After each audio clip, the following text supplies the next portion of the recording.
वसुदेव सुतं देवं कंसचाणूरमर्दनं देवकी परमानन्दं कृष्णं वन्दे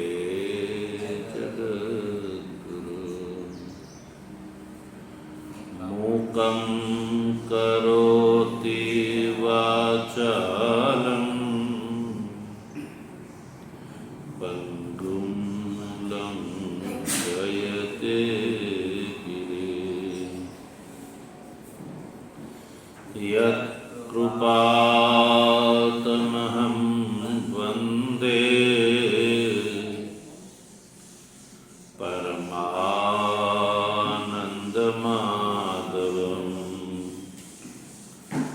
शङ्करं शङ्कराचार्यं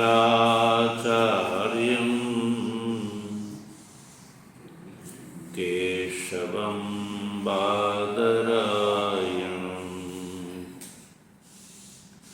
सूत्रभाष्यकृतौ वन्दे भगवन्तौ पुनः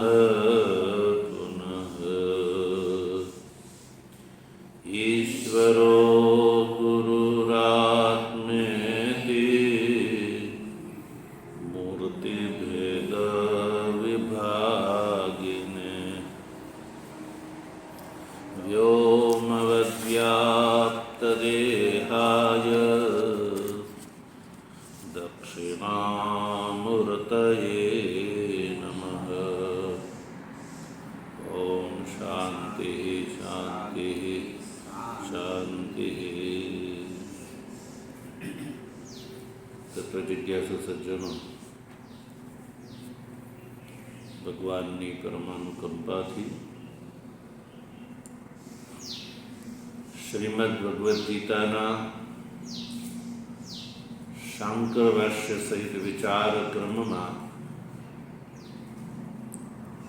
सांख्य योग नामक द्वितीय अध्यायના 20 નંબરના શ્લોકનો આપણે સભાષ્ય વિચાર કરી રહ્યા છીએ। આ શ્લોકમાં આત્મા અવિક્રિય છે એ વાત બતાવે છે।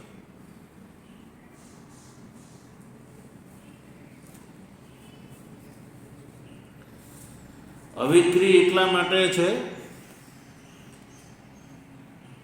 કે આત્માનો જન્મ નથી થતો અને મૃત્યુ નથી થતો। જન્મ અને મૃત્યુ નહીં થવાના કારણે આત્મા અવિક્રિય છે એ બતાવ્યું।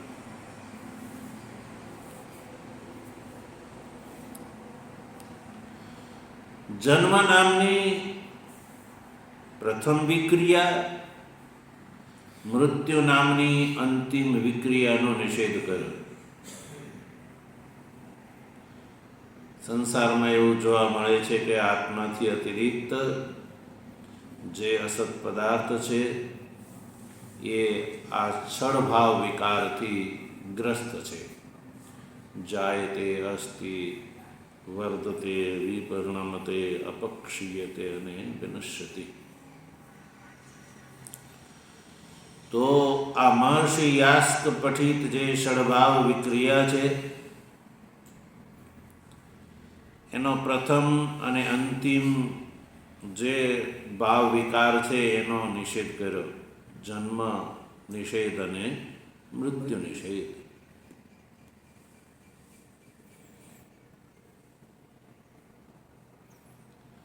જન્મ અને મૃત્યુ કેમ નથી થતા તો એ બતાવ્યું કે જન્મનું લક્ષણ અને મૃત્યુનું લક્ષણ જે છે આત્મામાં ઘટતો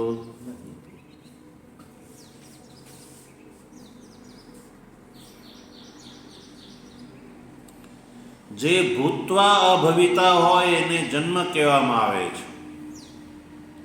આત્મા ભૂત્વા અભવિતા નથી. એટલે કીધું કે આત્મા એટલા માટે મૃત્યુ પામતો નથી.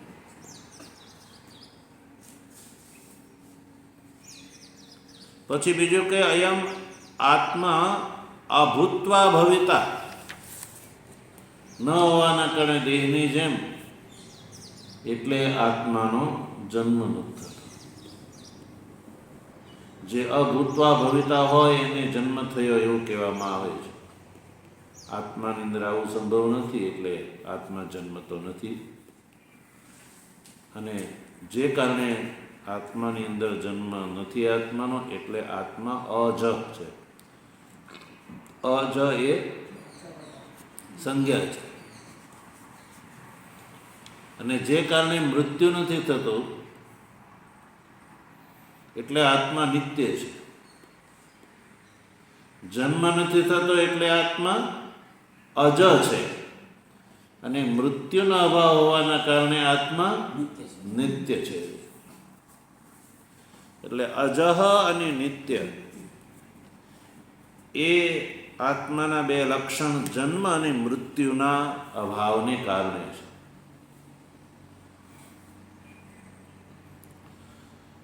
તો આ રીતે ભગવાન ભાષ્યકારના કયા પ્રમાણે ભગવાન શ્રી કૃષ્ણએ મહર્ષિ યાસ્ક પઠિત જે ષડભાવ વિક્રિયા છે એનો પ્રથમ વિકાર અને અંતિમ વિકારનો નિષેધ કર્યો. એ આત્માની અંદર જાયતે અને મ્રિયતે એ જે વિક્રિયા છે એ નથી, એનો નિષેધ થયો.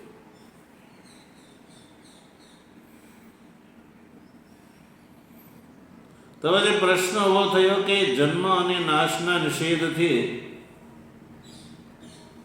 એની વચ્ચે જે અંતર્ગત આવવા વાળી જે વિક્રિયા છે એ પણ તો છે.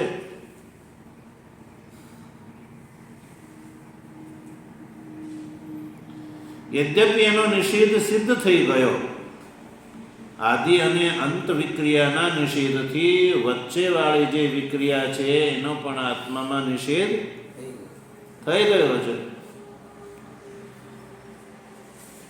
જુદો નિષેધ કરવાની જરૂર નથી, એ વાત યદ્યપિ છે. એટલે એ વાત ભગવાન ભાષ્યકાર સ્વીકાર કરે છે કે આદિ અને અંત વિક્રિયાના પ્રતિષેધથી યદ્યપિ બધી વિક્રિયાનો પ્રતિષેધ થઈ જાય છે, તથા તો પણ જે મધ્યભાવીની વિક્રિયા છે એનો પોતપોતાના શબ્દથી નામ લઈને પ્રતિષેધ કરવો એ જ યોગ્ય છે. એટલે ભગવાન શ્રી કૃષ્ણ વચ્ચેની વિક્રિયાનો પણ નિષેધ સ્વશબ્દથી કરે છે. અને સાથે સાથે જે આષડભાવ વિક્રિયામાં નથી આવતી અનુક્ત વિક્રિયા યૌવનાદિ, એ સમસ્ત વિક્રિયાનો પ્રતિષેધ જે રીતે થાય એ રીતે ભગવાન શ્રી કૃષ્ણે આગળ કહ્યું કે આ આત્મા હે અર્જુન શાશ્વત છે. શાશ્વત કહીને ભગવાન શ્રી કૃષ્ણએ અપક્ષય નામની જે વિક્રિયા છે ને એનો નિષેધ કર્યો. 6 વિક્રિયામાં અપક્ષય નામની વિક્રિયા છે એનો નિષેધ કર્યો. કારણ કે શાશ્વત એને કહેવામાં આવે છે શશ્વત ભવ શાશ્વત. શશ્વત ભવ એટલે કે સર્વદા એક રૂપ હોય, સર્વદા એક રૂપમાં જે રહે છે એને શાશ્વત કહેવામાં આવે છે. એટલે કે અપક્ષય થતો નથી. અપક્ષય એટલે ઓછું થવું. તો સર્વદા એક રૂપ હોય એને જ શાશ્વત કહેવાથી સર્વદા એક રૂપ છે એટલે એનો એ ઓછો થતો અપક્ષય લક્ષણના વિક્રિયાનો નિષેધ થયો.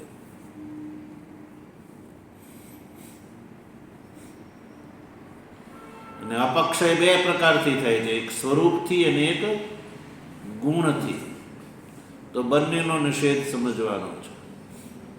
નિરવયવ હોવાથી સ્વરૂપથી અપક્ષય નથી થતો અને નિર્ગુણ હોવાના કારણે ગુણથી અપક્ષય સંભવ નથી.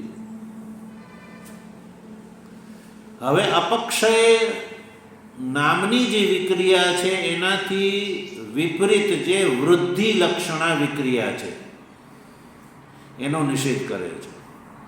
અપક્ષયથી વિપરીત કઈ કહેવાય? વૃદ્ધિ. અપક્ષય એટલે ઓછું થવું, વૃદ્ધિ એટલે વધવું. ઓછું થવુંની સામે વિપરીત વધવું. એટલે અપક્ષય નામની વિક્રિયાનો નિષેધ કર્યો. હવે એનાથી વિપરીત જે વૃદ્ધિ લક્ષણા વિક્રિયા છે એને પ્રતિષેધ કરે છે પુરાણ કહીને. અજો નિત્ય શાશ્વતો અયમ પુરાણ. પુરાણ એ આત્માનું વિશેષણ. એ પુરાણ વિશેષણનો પ્રયોગ કરીને ભગવાન શ્રી કૃષ્ણ વૃદ્ધિ નામની અપક્ષય વૃદ્ધિ નામની જે વિક્રિયા છે એનો નિષેધ કરે છે. એટલે કે આત્મા વધતો નથી. પુરાણ છે. પુરાણ કોને કહેવામાં આવે? કે જે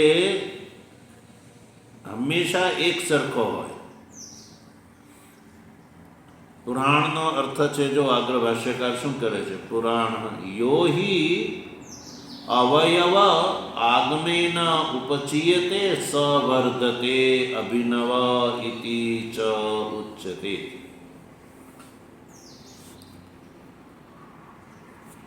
જે વસ્તુ અવયવના આગમન થવાથી વધે છે, ઉપચીયતે, ઉપચી એટલે વધે છે, એને સવર્ધતે એ વધે છે એવો અભિનય. વર્ધતે અને વધે છે એટલે અભિનવ એટલે નવો છે એવું કહેવામાં આવે. જો યો હિ પંક્તિ જો મળી, યો હિ અવયવ આગમેન ઉપચીયતે સવર્ધતે અભિનવ ઇતિ ચ ઉચ્યતે. જેમાં અવયવનું આગમન થાય છે એટલે વધોતરી થાય છે, નવો પદાર્થ જોડાય એને કહેવામાં આવે અવયવનું આગમન. અને અવયવના આગમનથી શું કરે છે? એનો ઉપચય થાય છે. અવયવના આગમનથી જેનો ઉપચય થાય તો એ ઉપચય થયેલા પદાર્થને શું કહેવામાં આવે? બે નામ દેવામાં આવે. સવર્ધતે અભિનવ ઇતિ ચ, કે આ વધે છે અને આ અભિનવ એટલે નવો છે. અભિનવ એટલે નવો છે. એટલે અભિનવ ઇતિ ચ, વર્ધતે અને અભિનવ એ બે એવી સંજ્ઞાથી લોકો એને ઓળખે છે. એ સવર્ધતે એ તો વધતો જ જાય છે એમ, અને વધતો જાય છે એટલે એ અભિનવ એટલે નવો છે એ અભિપ્રાય છે. અવયવ આગમનથી, અવયવનું આગમન થવાથી જે એટલે અવયવ બીજા કયા અવયવ હોઈ શકે? અન્ય અવયવ જે છે માયિક, માયિક અવયવના આગમનથી જે વધે છે એને નવો કહેવામાં આવે છે લોકમાં.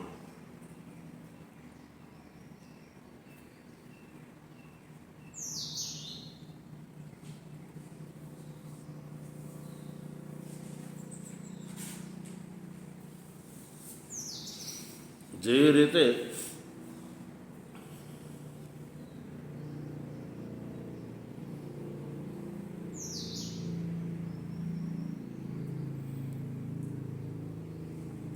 તો પછી વર્ધતે એવું જ કહેવું જોઈએ.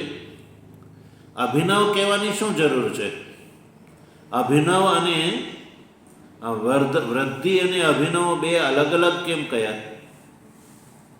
વર્ધતેથી વૃદ્ધિનો નિષેધ થઈ ગયો તો પછી અભિનવ કહેવાની કેમ જરૂર પડી? કે ભાઈ અભિનવ ઇતિ ચ ઉચ્યતે, અભિનવ પણ એને કહેવામાં આવે છે. વર્ધતેથી પણ કામ તો ચાલી જાય ને, પણ વર્ધતે એટલે વૃદ્ધિ અને અભિનવ એ બેઉ અલગ કાર્ય છે. જેવી રીતે દેવદત્ત નામનો વ્યક્તિ છે, એ દેવદત્ત નામના વ્યક્તિને બાલ્યાવસ્થામાં યજ્ઞદત્ત નામના વ્યક્તિએ જોયેલો છે. દેવદત્ત નામના વ્યક્તિને યજ્ઞદત્ત નામના વ્યક્તિએ બાલ્યાવસ્થામાં જોયો છે. અને પછી યજ્ઞદત્ત જે છે એ કંઈક વિદેશમાં ચાલ્યો ગયો. યજ્ઞદત્ત વિદેશમાં ચાલ્યો ગયો. 10, 12, 13, 15 વર્ષ પછી યજ્ઞદત્ત આવ્યો અને પોતાના મિત્ર દેવદત્તને જોયો. એને ક્યારે જોયો હતો? પહેલાં બાલ્યાવસ્થામાં જોયો હતો. હવે પેલો આવ્યો એટલે પેલો દેવદત્ત છે એ તરુણ થઈ ગયો હતો. તો તરુણ દેવદત્તને જોઈને યજ્ઞદત્ત શું કહેશે? કોયમ અભિનવ યુવ ભાતી. તું તો બહુ નવો થઈ ગયો, એટલે એકદમ તાજામાં થઈ ગયો એવો લાગે છે. બદલાઈ ગયો તું તો. શું કહે છે?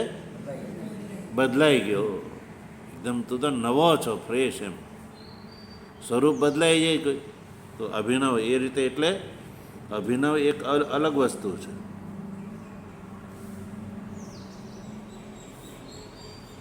એ લોક પ્રસિદ્ધિ છે. એ લોક પ્રસિદ્ધિને ધ્યાનમાં રાખીને ભાષ્યકાર કહે છે જે વૃદ્ધિ પામે છે એને અભિનવ પણ કહેવામાં આવે છે. એટલે પુરાણ શબ્દના પ્રયોગથી આ વૃદ્ધિ અને અભિનવ એ બંનેનો નિષેધ થયો.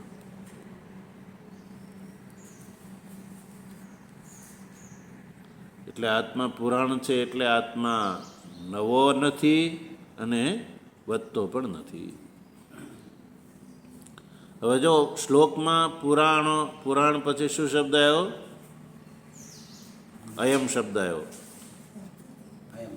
પુરાણ પછી અયમ આવ્યો. હવે જો અયમ શબ્દનો અયમ તુ આત્મા નિરવયવત્વાત પુરાપી નવ એવ ઇતિ પુરાણ ન વર્ધતે. અયમ તો આત્મા. અયમ એટલે આ પ્રકરણપાતી જેની વાત ચાલી રહી છે એ આત્મા નિરવયવત્વાત. નિરવયવ હોવાના કારણે. કેવો હોવાના કારણે? નિરવયવ હોવાના કારણે પુરાપી નવ એવા. પુરાપી નવ એવા પુરાણ. પુરાણનો અર્થ કર્યો ન વર્ધતે. પુરાણનો અર્થ છે ન વર્ધતે. એટલે વૃદ્ધિ નામની જે વિક્રિયા છે એનો પુરાણ એવા શબ્દથી નિષેધ થયો.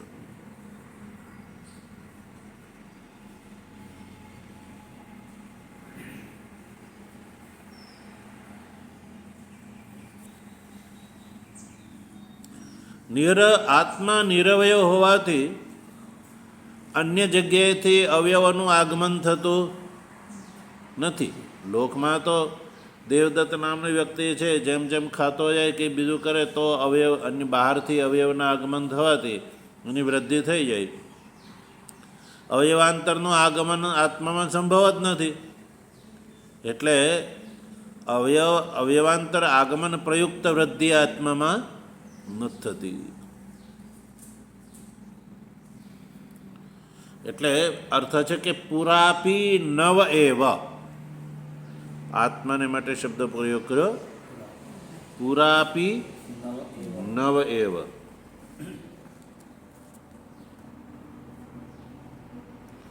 જેવો અત્યારે છે એવો જ પહેલાં છે. જેવો પહેલાં હતો એવો જ અત્યારે છે. એમાં ક્યાંય કાલકૃત, દેશકૃત યા સ્વરૂપકૃત વૃદ્ધિ અપક્ષય થતો નથી. એટલે પુરાણ છે અને નવ છે, બેઉ છે. એટલે કે એક સરખો છે. પુરાણ પદનું વ્યાખ્યાન છે પુરાપી નવ એવ.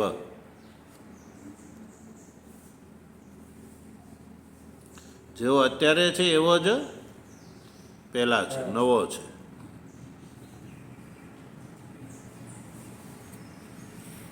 એટલે વૃદ્ધિ નથી થતી.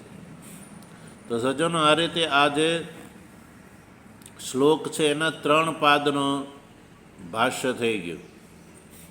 ન જાયતે મ્રિયતે વા કદાચિન નાયમ ભૂત્વા ભવિતા વા ન ભૂય. આ પૂર્વાર્ધનો પણ આપણે અર્થ સ્પષ્ટ થઈ ગયો.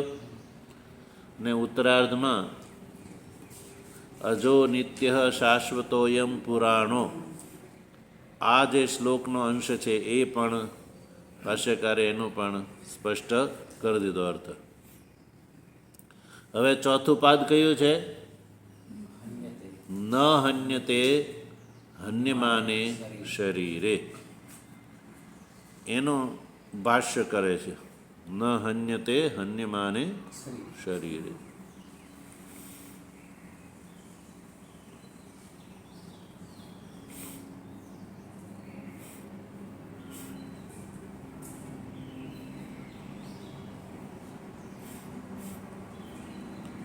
તથા ન હન્યતે ન વિપરિણમ્યતે હન્યમાને વિપરિણમ્યમાનેપી શરીરે. આ ચતુર્થ ચરણનું ભાષ્ય થયું. તથા શબ્દ છે નવી વાતને જોડવા માટે છે. તથા એટલું જ નહીં, એટલે પુરાણ છે એટલું જ નહીં, પણ તથા ન હન્યતે શરીરે હન્યમાને, શરીરે હન્યમાને અપી ન હન્યતે એમ લેવાનું છે. તો ન હન્યતનો અર્થ છે ન વિપરિણમ્યતે, વિપરિણામ નામની વિક્રિયાનો નિષેધ સમજવાનો. ચતુર્થ વિક્રિયા છે વિપરિણામ. વિપરિણામ એટલે બદલી જવું. તો વિપરિણામ નામની જે વિક્રિયા છે એનો નિષેધ કર્યો ન હન્યતે એ પદથી. ન હન્યતે, ન હન્યતેનો અર્થ છે ન વિપરિણમ્યતે.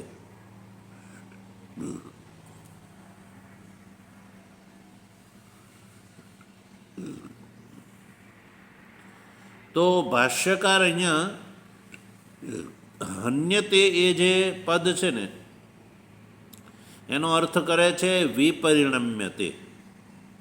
હન્યતે જે ક્રિયાનો અર્થ છે વિપરિણમ્યતે. તો યદ્યપિ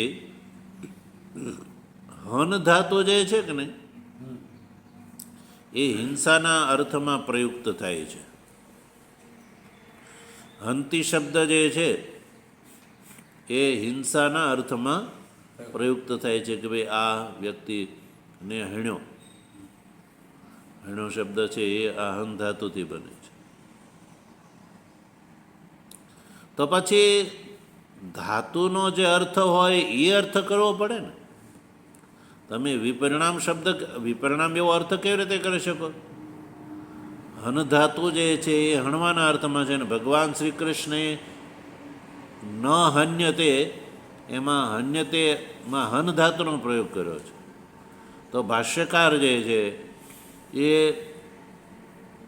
હન્યતે પદનો અર્થ કરે છે વિપરિણમ્યતે. તો એ તો કોઈ ભાષ્યકારને એમ કે તમે તો ભગવાન શ્રી કૃષ્ણના શબ્દને તોડી નાખ્યો, મરોડી નાખ્યો, અર્થાંતર કર્યો, બીજો અર્થ કરી નાખ્યો, જે અર્થ ભગવાન શ્રી કૃષ્ણને અભિષ્ટ નથી એવો અર્થ કર્યો. એ તો યોગ્ય નથી ને.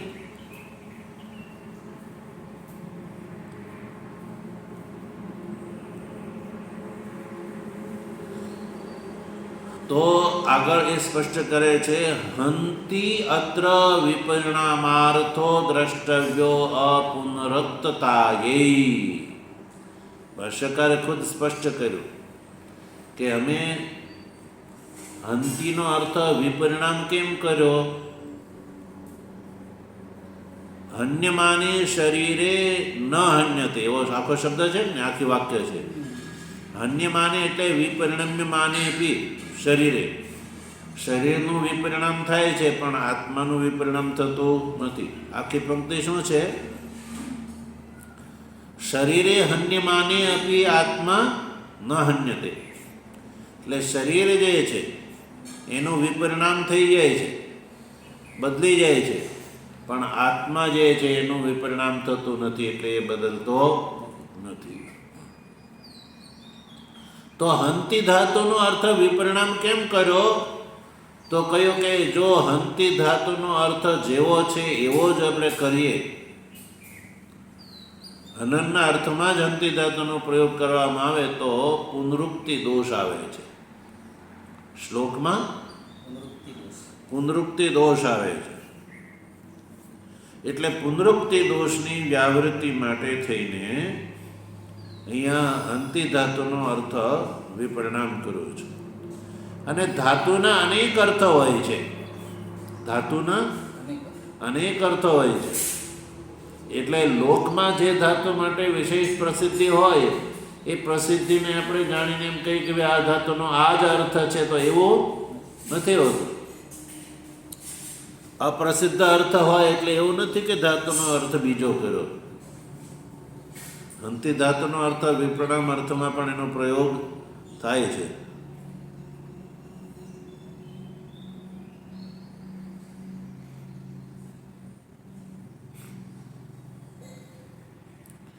એટલે ન વિપરિણમતે ઇત્યર્થ.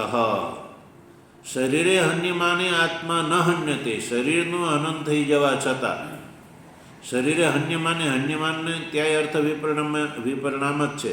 એટલે શરીરનું વિપરિણામ થઈ જાય છે, શરીર બદલાઈ જાય છે, છતાં આત્મા બદલાતો નથી. ન હન્યતે એટલે ન હન્યતે હન્યમાને શરીરે એ જે સમસ્ત પદ છે ને એનું વિપરિણામ વિક્રિયાનો નિષેધ થયો. એટલે જો અભિનવ કર્યો ન વિપરિણમતે ઇત્યર્થ. આત્માનું વિપરિણામ થતું નથી.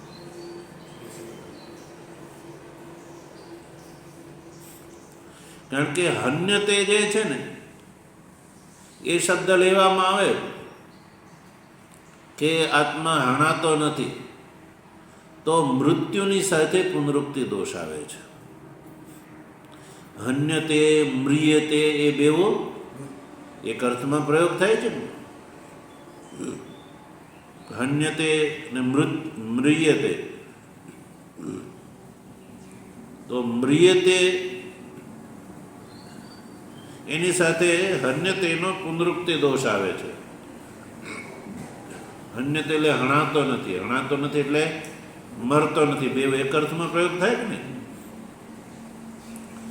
એટલે આ દોષની નિવૃત્તિ માટે હન્યતેનો અર્થ કર્યો વિપરિણામ, એટલે કે આત્મા બદલતો.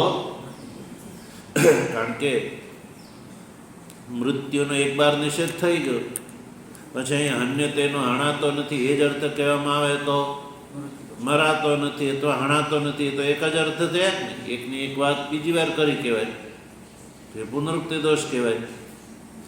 એટલે ભાષ્યકાર કહે છે હન્યતેનો અર્થ અહીં લેવાનો છે વિપરિણામ. એટલે હંતી અત્ર વિપરિણામાર્થો દ્રષ્ટવ્યો અપુનરુક્તતાયૈ. પુનરુક્તિ દોષની નિવૃત્તિ માટે થઈને હંતી છે ને એનો અર્થ એ લેવાનો છે વિપરિણામ. એટલે ટોટલ અર્થ થયો કે આત્મા બદલાતો નથી. શરીર બદલાઈ જાય છે પણ આત્મા બદલાતો નથી. તો આ રીતે સજ્જનો જે લૌકિક ષડભાવ વિકાર છે એનો નિષેધ થયો. એટલે આગળ હવે શ્લોકના જેટલા પદો છે એ બધાનું ભાષ્ય થઈ ગયું. શ્લોકના ચારે ચાર ચરણનું ભાષ્ય થઈ ગયું. હવે જો આગળ ભાષ્યકાર શું કરે છે, અસ્મિન પદથી અસ્મિન વાક્યથી શું કહે છે? અસ્મિન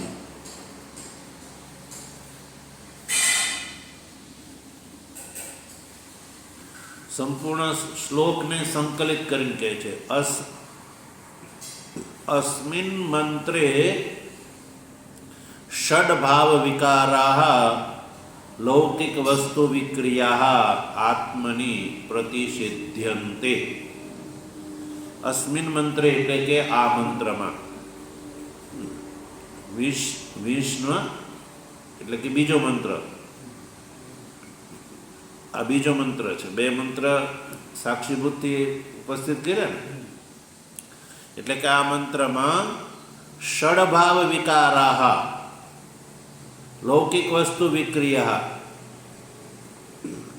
લૌકિક વસ્તુની અંદર જે આ 6 પ્રકારની જે વિક્રિયા જોવા મળે છે એ વિક્રિયાનો આત્મની પ્રતિષિધ્યંતે, આત્માની અંદર પ્રતિષેધ કર્યો. એટલે કે આત્મામાં આ જે લૌકિક વિક્રિયા જે છે એ સંભવ નથી. લૌકિક વસ્તુની અંદર જે થતી વિક્રિયા ષડભાવ વિકાર, જાયતે, અસ્તિ, વર્ધતે, વિપરિણમતે, અપક્ષીયતે અને વિનશ્યતિ, આ 6 વિક્રિયાનો નિષેધ થયો. ટોટલ વાક્યાર્થ શું થયો? તો આગળ જો ભાષ્યકાર કહે છે, સર્વ પ્રકાર વિક્રિયા રહિત આત્મા ઇતિ વાક્યાર્થ. સંપૂર્ણ મંત્રનો ટોટલ સરવાળો શું થયો? કે આ જે આત્મા છે એ સર્વ પ્રકારની વિક્રિયાથી રહિત છે, એટલે કે આત્મા અવિક્રિય છે. કારણ કે શ્લોકના પ્રારંભમાં શું, કથમ અવિક્રિય આત્મા, આત્મા અવિક્રિય કેમ છે? તો કહ્યું કે સર્વ પ્રકારની વિક્રિયાથી રહિત હોવાથી આત્મા અવિક્રિય છે. એ આ સંપૂર્ણ શ્લોકનો વાક્યનો અર્થ છે.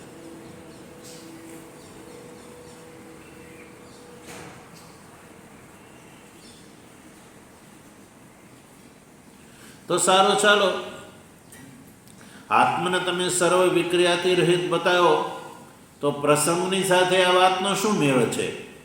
તો આગળ કહે છે કે યસ્માદ એવં તસ્માત ઉભૌ તૌ ન વિજાનીતઃ ઇતિ પૂર્વેણ મંત્રેણ અસ્ય સંબંધઃ. યસ્માદ એવં યાની જે કારણે આત્મા સર્વ વિક્રિયાથી રહિત છે, જન્માદિ સર્વ વિક્રિયાથી રહિત છે, તસ્માદ મને એટલા માટે, ઉભૌ તૌ ન વિજાનીતો, જે પોતાને મારવાવાળો સમજે છે, જે પોતાને મરવાવાળો સમજે છે, તૌ ઉભો એ બંને, ન વિજાનીતો આત્માના સાચા સ્વરૂપને જાણતા નથી. જે પોતાને મારવાવાળો સમજે છે અને જે કર્મ મરવાવાળો છે, પોતાને મરવાવાળો સમજે છે, ઉભવ આ બંને આત્માના સ્વરૂપને જાણતા નથી. કારણ કે આત્મા જન્માદિ સર્વ વિક્રિયાથી રહિત છે, એ અર્થ છે. એટલે પૂર્વ મંત્રની સાથે આ રીતે એનો સંબંધ છે. પૂર્વ મંત્ર અને આ મંત્ર બેઉ પરસ્પર સાકાંક્ષ છે. ઉભવ તો ન વિજાનીતે પૂર્વ મંત્રની સાથે આ રીતે એનો અન્વય છે. તો આ રીતે આ આત્મા, આ શ્લોકમાં સિદ્ધ કર્યું કે આત્મા જે મારવાવાળો અને મરવાવાળો બે અજ્ઞાની છે, એ કેમ એવું કહ્યું? તો એમાં હેતુ બતાવ્યો કે આત્મા ષડભાવ વિક્રિયાથી રહિત છે, એટલે આત્માનો જન્મ મરણ થતા નથી, એટલે એ મરતોય નથી ને મારતો પણ નથી. એ આ વાસ્તવિકતા છે. ઓમ વસુદેવ સુતમ દેવમ કંસચાણૂરમર્દનમ દેવકી પરમાનંદમ કૃષ્ણં વંદે જગદ્ગુરુ. મૂકં કરોતિ વાચાલં પંગું લંઘયતે ગિરિં યત્કૃપાતમહં વંદે પરમાનંદમાધવં. શંકરં શંકરાચાર્યં કેશવં બાદરાયણં સૂત્રભાષ્યકૃતો વંદે ભગવન્તો પુનઃ પુનઃ. ઈશ્વરો ગુરુરાત્મેતિ મૂર્તિભેદવિભાગિને વ્યોમવદ્વ્યાપ્તદેહાય દક્ષિણામૂર્તયે શાંતિ શાંતિ